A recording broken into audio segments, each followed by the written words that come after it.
इस तहसील का, हमारे अधिवक्ताओं का कल्याण हो। हमारे जो पक्षकार हैं, जो बहुत दूर तक जो न्याय के लिए भटक रहे हैं, उनके लिए मुंसिफ कोर्ट की स्थापना के लिए प्रयास करूंगा मैं।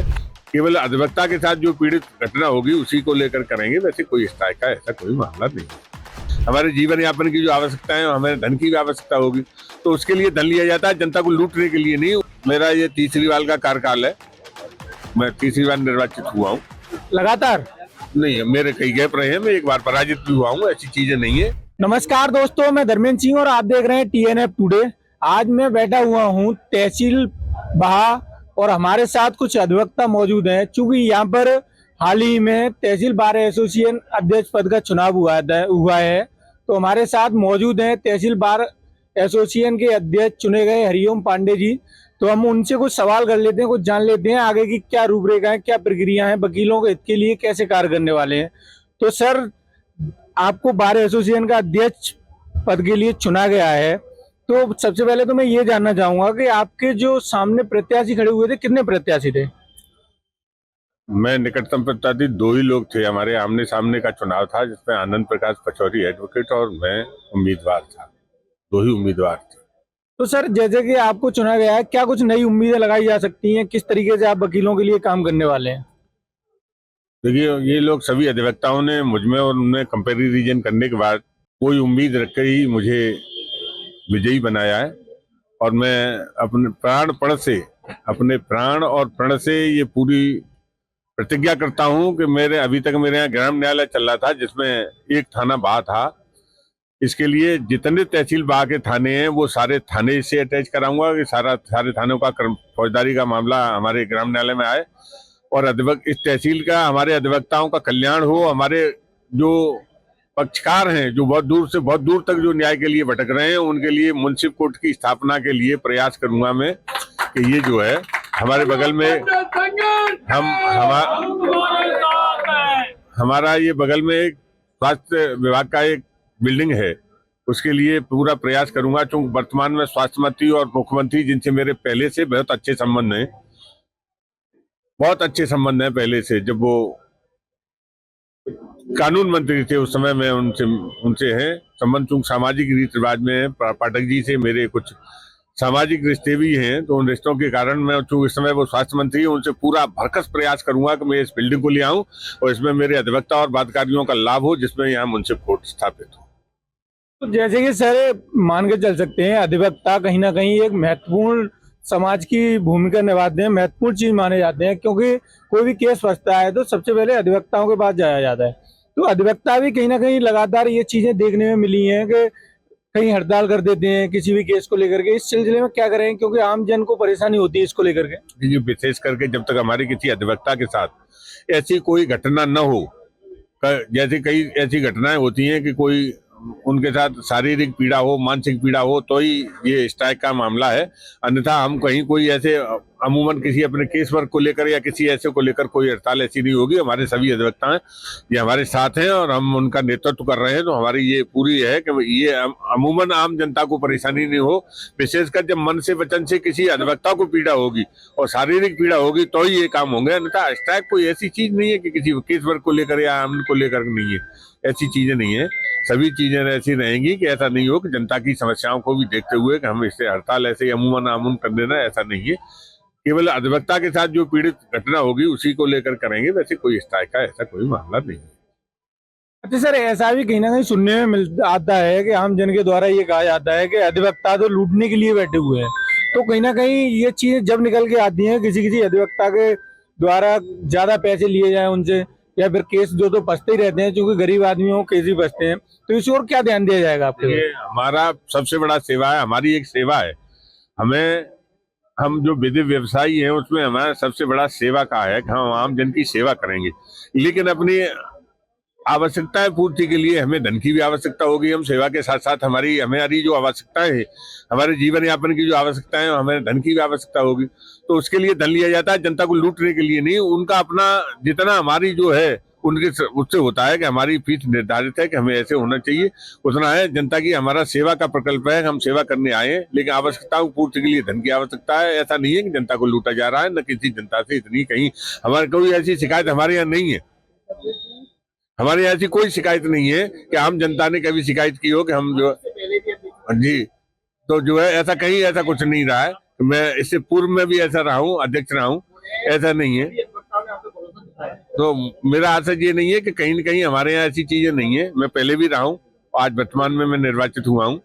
तो जनता की सेवा का प्रकल्प ही हमारी चीजें हैं, लेकिन आवश्यकताओं की पूर्ति के लिए धन की आवश्यकता है, इसलिए उतना धन लेते हैं जिससे हमारी आवश्यकता। साईं इतना दीजिए जितना कुटुंब। हाँ, ऐसा नहीं है कि हम किसी को लूटने के लिए आए हैं, हम लूट कर नहीं है, आम जनता की सेवा करने आए हैं, हम सेवा हमारा प्रकल्प है। अच्छा सर, जैसे कि आपने कहा कि आप पहले भी रहे हैं, कितनी बार रह चुके हैं आप अध्यक्ष पर? मेरा ये तीसरी बार का कार्यकाल है, मैं तीसरी बार निर्वाचित हुआ हूँ। लगातार? नहीं, मेरे कई गैप रहे हैं, मैं एक बार पराजित भी हुआ हूँ, ऐसी चीजें नहीं है। जनता हमारे अधिवक्ता बंधुओं ने जितना हम विश्वास व्यक्त किया है, कभी अविश्वास भी आया है, ऐसा नहीं है, लेकिन मैं तीसरी बार हूँ और ऐसा कहीं नहीं है कि ये चीजें लूट फूट कटोर करना या हमारे अधिवक्ताओं की ऐसी नहीं है। उन्होंने मुझे देखा है, कई बार उन्होंने देखा है मुझे, कई बार, 3 बार, तीसरी बार देख रहे हैं। तो मेरा कार्यकाल उन्होंने पिछली बार भी देखा है। जितना प्रयास करना है जनता और अधिवक्ता की भलाई के लिए मैं निर्वाचित हुआ हूँ। व्यक्तिगत मेरा कोई ऐसा चीज नहीं है कि नई चीजें हैं, व्यक्तिगत नहीं है। जनता की सेवा करना और अपने अधिवक्ताओं की मतलब प्रत्येक उसके लिए खड़ा रहना, इनके लिए मुझे इन्होंने देखा है कि मेरी ये चीजें नहीं है। जी सर, आप क्या कहना है? हरिओम पांडे जी को अधिवक्ता चुना गया है, आपका भी बताया गया है, आप कोषाध्यक्ष चुने गए हैं। हरिओम पांडे जी बहुत ही अच्छे अधिवक्ता भी हैं और समाज में जुड़े हुए भी व्यक्ति हैं, और हम इनसे आशा करते हैं कि हमारी बार में अच्छी उन्नति करें। और आपसे कह ही दिया है कि 9 थाने इस तहसील में जुड़ेंगे, तो हम चाहते हैं कि इस बार, पिछली बार रह गया था इनका, जो पहले रह गया था, इन्होंने घोषणा की थी कि हम कोशिश करेंगे, तो पिछली बार उनका रह गया था। इस बार पूरी कोशिश की जाएगी, पूरी ताकत के साथ हम सभी अधिवक्ता मिलकर इस आवाज को बुलंद करेंगे, और हो सकता है कि कन्फर्म आ ही जाए 9 थाने, जिससे यहाँ वकीलों को अच्छा सा रोजगार मिल जाए। अभी क्या है, यहाँ पे केवल राजस्व की हिसाब से ही थोड़ी बहुत कमाई है, लेकिन जब न्यायालय आने से अभी एक थाना है, और थाने आएंगे तो और न्यायालय और वकीलों पर अच्छा प्रभाव पड़ेगा और अच्छा ठीक ठाक व्यवस्था बन जाएगी। ये हमारा कहना है। इनका स्वभाव अच्छा है और हो सकता है कि मिल भी जाए, अध्यक्ष जी कोशिश रहेगी तो हो जाएगा काम। मैं आपका परिचय जानना चाहूंगा। मैं उमाशंकर उपाध्याय एडवोकेट। क्या कहना चाहेंगे आप? हरिओम पांडे जी आपके बार एसोसिएशन के अध्यक्ष चुने गए हैं और कहीं ना कहीं आपके सहयोग से ही चुने गए हैं। नहीं, मेरा ही सहयोग नहीं, सभी की भूमिका अहम रही है, सभी ने अपना योगदान दिया है और हरिओम पांडे में सभी अधिवक्ताओं ने विश्वास जताया है। और सबसे बड़ी उपलब्धि है कि आप निष्पक्ष रूप से कार्य करते हैं, आपकी कार्यशैली से प्रभावित होकर सभी अधिवक्ताओं ने आपको अपना अमूल्य मत दिया है और ये विश्वास जताया है कि यहाँ जो भ्रष्टाचार है वो बिल्कुल समाप्त करने की कोशिश करेंगे। और जो सबसे बड़ी विडंबना है, 5 साल मुंसिफ कोर्ट को आए हुए हो गए, ग्राम न्यायालय को, उसमें केवल एकमात्र थाना बाह यहाँ लगा हुआ है, शेष 8 थाने दूसरे तहसील में लगे हुए हैं। तो हमारी ये विडंबना है, उस विडंबना को दूर करने के लिए हम सब लोगों ने विश्वास जताया है कि हम 9 थाने अपने इस ग्राम न्यायालय में स्थापित कराते रहेंगे और भरसक प्रयास करेंगे कि यहाँ मुंसिफ कोर्ट आ जाए, जिससे आदमी 70 किलोमीटर की दूरी से बच जाएगा। क्योंकि सर बताया था, जैसे बात तहसील के अंदर में जो 9 थाने आते हैं, तो फिर एक ही थाना बात तहसील के अंदर में क्यों? इसमें उस समय के जो अधिकारी रहे जिला स्तर पे, उनके द्वारा टंकण में त्रुटि हो गई। तहसील बाह लिखना था, वहां वो गलती से थाना बाह शब्द टंकित हो गया, जिस वजह से 8 थानों से ग्राम न्यायालय वंचित रह गया। जी मैडम, आप क्या कहना चाहेंगे? हरिओम पांडे जी बार एसोसिएशन के अध्यक्ष बने हैं। सबसे पहले मैं अपने तहे दिल से उनको बधाई देती हूँ। पहले भी जब अध्यक्ष पद के लिए चुने गए थे तो उन्होंने बहुत अच्छे कार्य किए थे। आगे भी भविष्य में उज्जवल भविष्य की कामना करती हूँ। भगवान उनको ऐसी सफलता दे, स्वास्थ्य दे, सब कुछ दे। सर ऐसे कोई कार्य जो पहले, क्योंकि वो तीसरी बार चुने गए हैं तो 2 बार वो पहले रह चुके हैं, 2 बार में ऐसे कोई कार्य जो आप बताना चाहें हमारे चैनल के माध्यम से? देखिए, कार्य तो बहुत उनके द्वारा कराए गए, लेकिन आपने सवाल किया है तो मैं कुछ प्रकाश डालूंगा कुछ बिंदुओं पे। पहला तो उन्होंने यहाँ पर आर के ऑफिस है जिसमें दाखिल खारिज की पत्रावलियां जाती हैं, उसमें बहुत ही अनियमितताएं थी। उनके कार्यकाल में उस पर विशेष ध्यान दिया गया। जो बाध्यकारी और अधिवक्ता हम लोग परेशान होते थे, कहीं ना कहीं उस समस्या का निराकरण उनके ही कार्यकाल में हुआ। उसके बाद दूसरा कार्यकाल जमीर हुसैन अध्यक्ष जी का आया। दोनों ही लोगों ने मिलकर कार्य किया, लगातार डीजे से मिले, डिस्ट्रिक्ट जज महोदय से मिले और 9 थानों के लिए प्रयास किया कि 9 थाने यहाँ आए, और अभी भी प्रयासरत हैं। और जहाँ तक है, मुझे लगता है इस कार्यकाल में निश्चित हमें सफलता प्राप्त होगी। उसके बाद कहीं ना कहीं हम तहसील स्तर के जो अधिवक्ता होते हैं उनको कोई भी छुट्टियां नहीं मिलती। जैसे आपको मालूम होगा सिविल न्यायालय होते हैं, वो सर्दियों में और गर्मियों में उनको एक अवकाश मिलता है, लेकिन तहसील के अधिवक्ताओं को नहीं मिलता है, जिससे कहीं ना कहीं उन्हें मेंटली प्रेशर, फिजिकली प्रेशर उनके ऊपर रहता है। लेकिन उन्होंने एक नई योजना चलाई कि अधिवक्ताओं को इससे थोड़ी सी राहत के लिए उन्होंने एक टूर का प्लान किया कि अधिवक्ताओं को भी एक टूर किया जाना चाहिए। और पिछले कार्यकाल में वो हमें बद्रीनाथ जी और गंगोत्री के दर्शन करा के लाए। 8 दिन का एक टूर था अधिवक्ताओं का, बहुत ही अच्छा टूर रहा। और मुझे आशा है कि इस बार जो शेष बचे हैं केदारनाथ जी और यमुनोत्री, उसका भी हमें अवश्य दर्शन करने का सौभाग्य प्राप्त होगा। अच्छा सर, बताया जाता है आप पहले पूर्व अध्यक्ष भी रह चुके हैं। हाँ, इससे पहले मैं वर्तमान में अध्यक्ष रहा था। जो है मेरे बाद जो है हरिओम पांडे जी निर्वाचित हुए। ऐसी क्या कमी रही आपके कार्य में कि आपके द्वारा आपको न चुन करके लोगों ने इन्हें चुना? नहीं, मैंने जो इलेक्शन नहीं लड़ा था। जिस वक्त मैंने इलेक्शन फाइट किया था उस समय मुझे लोगों ने जीता था, पूरा अपना प्यार दिया था, स्नेह दिया था, मुझको जो निर्वाचित किया था। इस साल मैं इलेक्शन नहीं लड़ा और मैंने जो है पांडे जी का सहयोग दिया, हरिओम पांडे जी का सहयोग रहा, उनका प्रस्तावक भी था और हमको जो विजय मिली। हरिओम पांडे के रूप में हमको अध्यक्ष मिला, जो है मुझको विजय से प्राप्त हुई। सर, आपके कार्यकाल की कोई उपलब्धि जो बताना चाहें हमारे चैनल के माध्यम से? जी, मेरे कार्यकाल में ये मुझसे पूर्व जो अध्यक्ष रहे थे उस टाइम पे हमारी बार एसोसिएशन का इसका रिन्यूअल नहीं था। मैंने अपने ये बार एसोसिएशन का जो है चिटफंड सोसाइटी से 5 साल के रिन्यूअल कराया, बार काउंसिल से पूरा जो है रिन्यूअल कराया और मैंने अपने 9 थाना लाने के लिए प्रयासरत किया, जिस पे जो है रिपोर्ट भी मांगी गई और रिपोर्ट भी हमारे फेवर में गई है। ये सर चाहेगा तो जल्दी से जल्दी हमको 9 थाने हमारे को मिल जाए। जी सर, क्या कहना चाहेंगे आप? आपके नए बार एसोसिएशन के अध्यक्ष चुने गए हरिओम पांडे जी, क्या उम्मीदें लगाई आपने? ये 8 थाने आ जाए, इनसे उम्मीद है और ये ला के रहेंगे 8 थाने।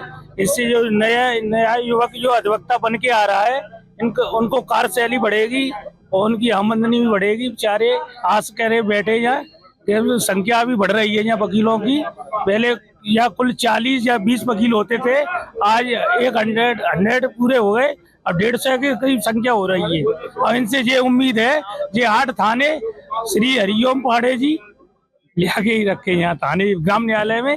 इससे इन्हें रोजगार वकीलों को मिले और बढ़िया एकता है कि चाचा जी हमारा संघर्ष करते हैं और तीसरी बार अध्यक्ष बने हैं भाव में। बहुत बहुत धन्यवाद चाचा जी आपको। मीडिया आप क्या कहना चाहेंगे सर? नवनिर्वाचित अध्यक्ष के सहयोग से इस बार 9 थाने ग्राम न्यायालय में को प्रयास कर रहे हैं, वो हमें सहयोग है। हमें उम्मीद है कि वो 9 थाने लाएंगे और नए अधिवक्ताओं के लिए लाइब्रेरी की व्यवस्था कराएंगे bar council of Uttar Pradesh के सहयोग से। ऐसे हमें उम्मीद है कि आगे वाले नए अधिवक्ताओं के लिए भी कुछ न कुछ अच्छा करेंगे और सभी अधिवक्ताओं ने इसी आशा से उम्मीद करके नवनिर्वाचित अध्यक्ष हरिओम पांडे पर भरोसा जताया और उन्हें चुनाव में विजय श्री प्राप्त कराई है। अच्छा, तो आपने अध्यक्ष पद का पद उन्हें इसी एक मुद्दे के लिए दे दिया कि 9 थाने वो लेकर आएंगे? ऐसा कुछ नहीं है। जो वर्तमान में जो समस्याएं सिर्फ इन्हीं चीजों की है, आगे भी जो समस्याएं उनका भी हम भरोसा करते हैं, हमारी वो समस्याएं हैं उनका समाधान कराएंगे। अच्छा, जैसे सर स्ट्राइक वगैरह हो जाती है तो उनसे लोगों को काफी परेशानियों का सामना करना पड़ता है, इस पर आप क्या कहना चाहें? कितनी रोक लगाएंगे? क्योंकि कहीं ना कहीं आम जन को समस्या पहुंचना तो गलत ही है ना।